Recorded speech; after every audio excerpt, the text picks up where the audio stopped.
è ovvio che se parliamo di vetro ci viene quasi in automatico collocare una storia lì, però io so che tu l'hai scelta a Venezia per tante ragioni, quindi perché è il posto giusto per questa storia, al di là che si parli di vetro?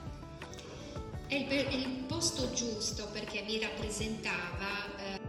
Andera Song Festival, che non è per il primo anno ma già dall'anno scorso, ha deciso di rendersi accessibile anche alle persone sorde, quindi chiama le interpreti come me che hanno studiato la lingua dei segni e che quindi con una comunicazione visivo-gestuale riescono a tradurre non solo i contenuti ma tutte le emozioni legate a quei contenuti. Oggi abbiamo avuto l'opportunità di sentire o vedere tutti insieme il racconto di Cristina Caboni, conoscerla, ed è stato veramente molto emozionante. Emozioni che sono arrivate tramite la LIS anche alle persone sorde. Alderas è sempre stato abbastanza sensibile, devo dire.